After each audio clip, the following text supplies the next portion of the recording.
The best of Peppersoup Stories 2025. Loss. Loss changes the way we move through the world. Excerpt from episode 4 with chosen Saul Abimbola, Essien-Nelson being interviewed by our co-host Patrinia, speaks to the quiet days after loss, the realities of learning to love again. Okay, God, is this what you were preparing me for? Once you lose someone, you see things through so many lenses. And that's how I chose to see that, is that in that moment, when I saw that squirrel and I just had to decide, am I going to let that stand in my way? And I found so much resolve. So how am I going to call my mom in the hospital and bother her with something like that? It was on. Little did I know she would no longer be available for me to call. And it was going to be with me. It's going to be with the mirror. So I don't know if you can relate to what I'm sharing, but in the loss of Absolutely. Yes. Absolutely. Yes. Totally relate. Yeah, I was just gonna say that I totally relate to that. But mine was kind of like in hindsight. In the moment, I didn't realize what was happening. But looking back now, the grief of losing my mom gifted me just that, now stepping up to be the mother for my siblings. Hello, soulmates. You're now listening to Peppersoup Stories, meant to soothe the souls of women everywhere.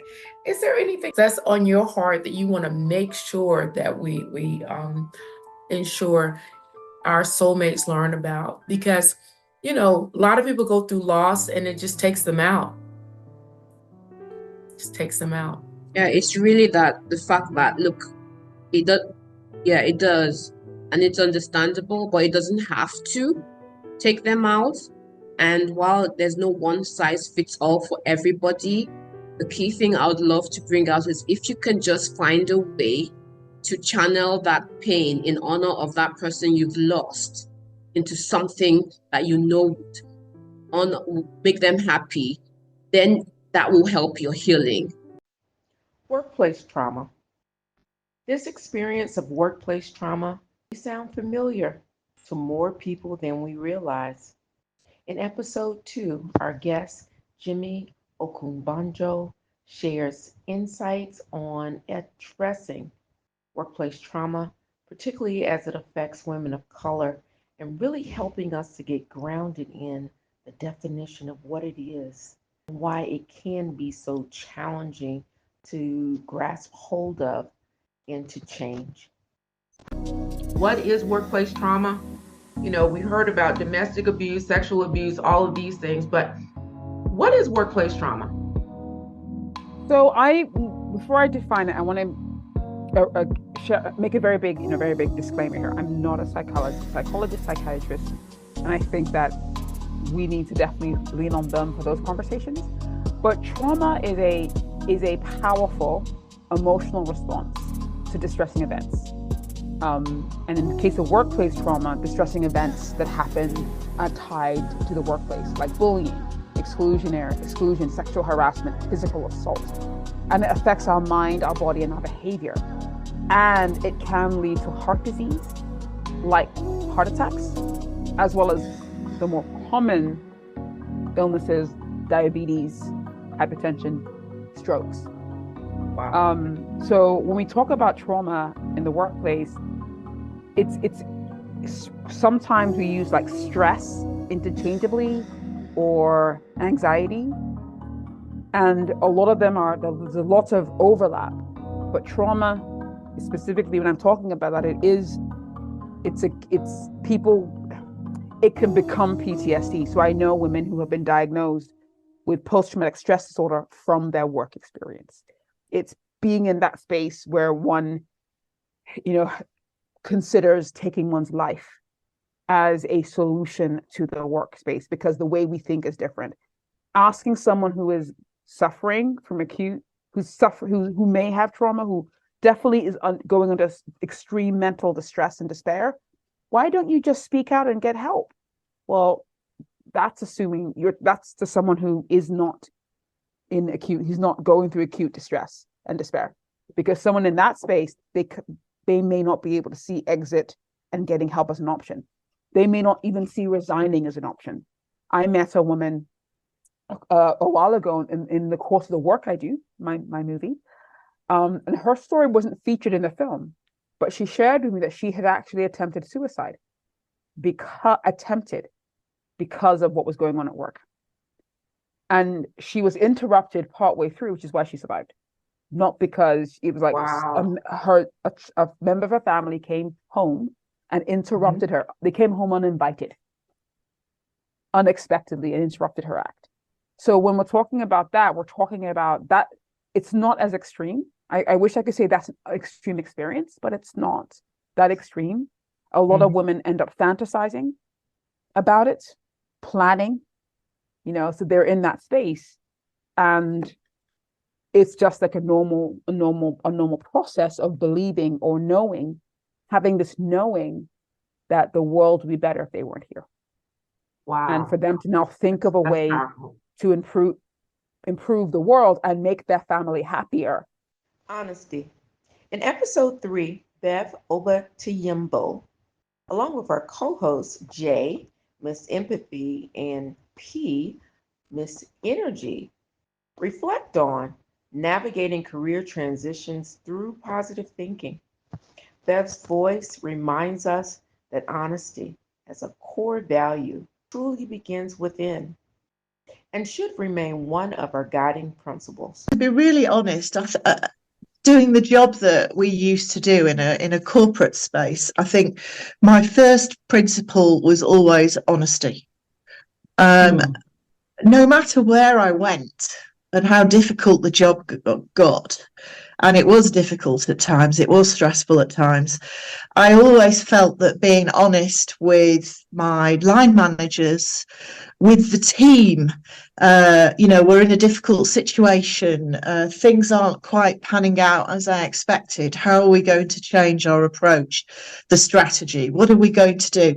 As long as I was honest with everybody, I always felt that I got everybody to work with me or behind me or for me in a very positive, constructive way. So I am not a big fan of brushing things under the carpet. I am not a fan of lying, basically, and certainly not to your bosses. If things are difficult and they're not panning out, I just took it head on and I'd say, right, it's not working. We need to think about a new approach. And some people aren't comfortable with that. They would want you to try and fudge it a bit. Yeah. Let's just fudge it and it'll be okay. I'm like, no. Intimacy. On our episode 5, Daniel, Intimacy coach, invites us into a deeper conversation about intimacy, about communication, about connecting. Calls us to reflect, unlearn, and relearn what we thought intimacy was. Tell us, what is an intimacy coach? Exploring intimacy. Just kind of start maybe anywhere you want to, just to let us know, what is this thing called intimacy and why in the world do you need a coach for it? Yeah, absolutely. So even in the intro, you kind of already hit on a lot of what it is, but I'm going to walk everyone back, because some people may know this more so as a sex and relationship coach, but it's not always the words that we hear that define the reality of what we need. And so the truth of the matter is, we are all human beings, Homo sapiens, living and existing on this planet called Earth. And the truth of the matter is, many of us, not everybody, but many of us are going to be involved in relationships of all sorts as we navigate through our life and as we navigate through this world. While we're taught interpersonal skills, while we're taught, some emotional intelligence things, we actually are not taught how to thrive in our most intimate relationships. We've been tricked to believe that our most intimate relationships are our sexual relationships, and that has to show up in the confines, if you're Christian, for example, only in marriage. If you are non-spiritual, then maybe it's somebody that you have a deep connection with, right? There's a caveat for how this relationship can exist, for you to be able to also exist and thrive within it. But the truth of the matter is, we have some of our most intimate relationships with our colleagues because we end up spending more time with them than we do our own families and our own spouses. We have even deeper intimate relationships with our siblings and our True. parents, Yeah. our closest friends, and then comes in our lovers. And we're not always taught or equipped with how to navigate those relationships. You have two individuals who have two separate histories, who have two different types of upbringings. Even if you're siblings raised by the same parents in the same household, your experience, your lived experience is not the same. The challenges you faced are not the same. The celebrations in life were not the same. And so how do we start to navigate the merging of two complete individuals into one, right? As we hear in the Bible. Wow. Mm-hmm. We lack it. We lack the structure of that unification and that coming together so that we can stay in healthy relationships, so that we know it's okay to be disappointed. We know it's okay not to have everything, because we cannot be 100% of everything for everyone all the time in our lives. If we are, we cease to exist. Yeah. And Yeah. so an intimacy coach like me really helps to put in the linkages. It helps you to have a stronger foundation of understanding human beings and understanding yourself. Because once you understand yourself, you actually are able to show more compassion and more grace to those that are around you. I love that. Self-awareness, understanding self, because that's how we build on leadership as well. Always starting with self. Mhm. Exactly.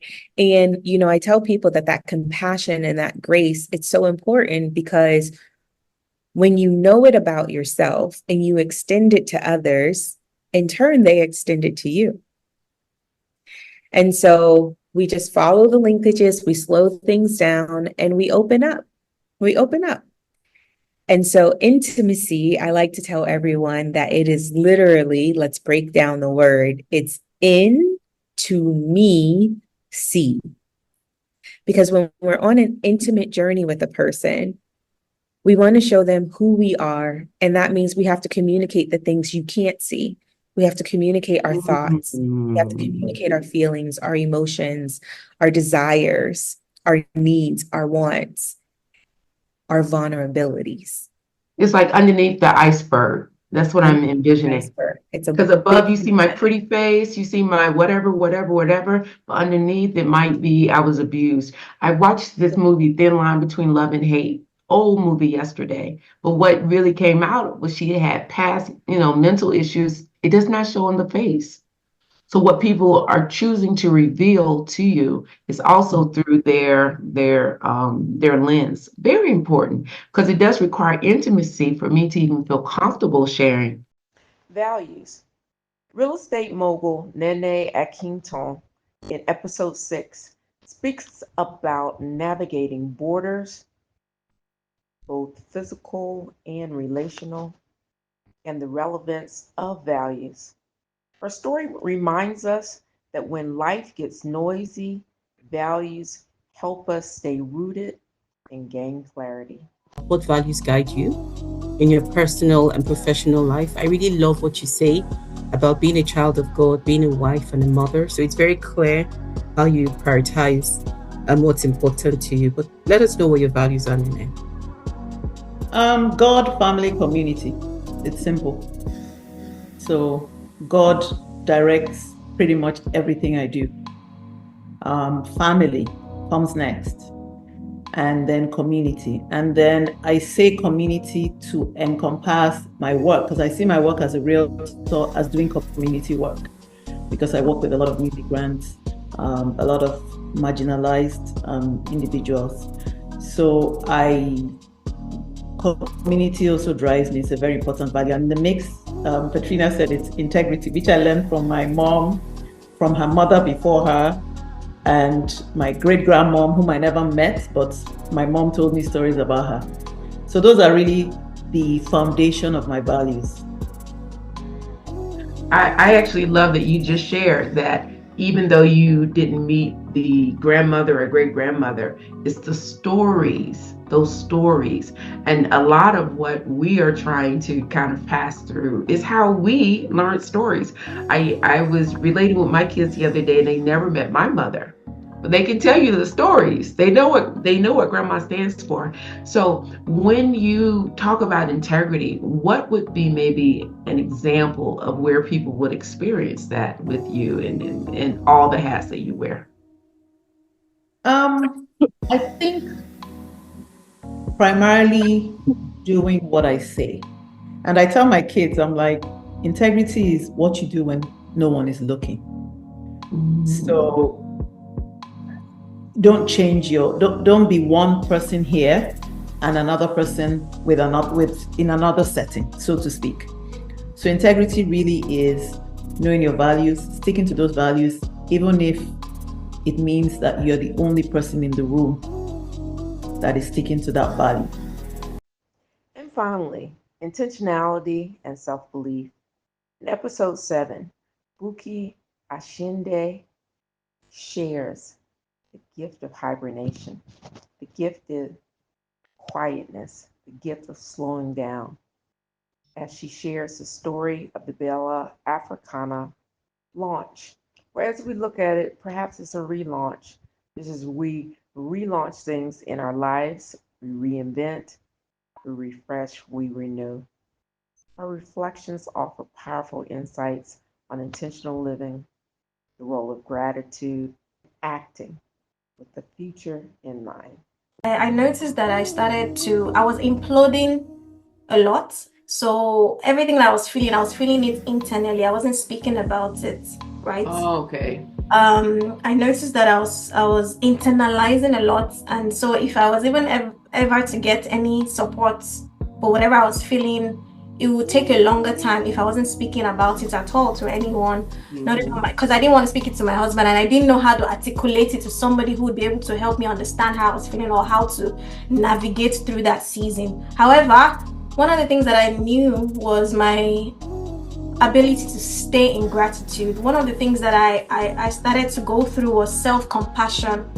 I had to train myself to just be compassionate to myself in that season. As much as it was an answered prayer, right? I was trying to rush out of that season, and I wasn't compassionate to myself in that season and trying to be the best entrepreneur, best mom, best wife, all in one, and not, enjoying that season without putting pressure on myself, on wanting to make money immediately, wanting to do everything immediately. So one of the key things that were on my table was self-compassion. I remember during that time I used to read one of my favorite quotes then, when I used to say, God is working everything out together for my good. And I had to reread it and change the perception of that to myself. And I started to say, God has worked everything out for my good. Like, He's done already. It's not as if He's about to do it. He's done it. So I need to start living in the revelation, in the like it is done. It's not something that He's about to do, because every time I kept saying that He's working it out, I kept making myself feel like it's still coming in the future, as opposed to it is now. So I need to start, what's it called? Affirmations in the present moment. Yes, acting into the the future, basically. So those were some of the things that I was, taking myself, and then I started to explode as opposed to implode, not necessarily shouting or doing anything, but just talking it out. While I took more time out, I started to go for walks. I was walking a lot. Where we stayed, it was a beautiful. It's still where we stay right now. Anyway, it's a beautiful estate. So I found a new hobby. Walking was doing it for me. I take long walks. I had to start giving myself goals of 10 kilometers. I used to think it was a far-fetched thing, but I started to enjoy. I would do 10,000 steps a day easily, just enjoy listening to music, walking. And I wanted to lose some weight anyway, but that That that was made a me achieve byproduct. my goal. That made me achieve my goal. So I started to explode as opposed to imploding, and it was healthier for me. So I wasn't anxious as much as I was. And so I also noticed that I was acting out of fear as opposed to doing what I wanted to do. Out of hope. Yeah, Mhm. out of hope. Exactly. Mm. Me wanting to stop Bella Africana was out of fear of how do I start now? Do I have to start?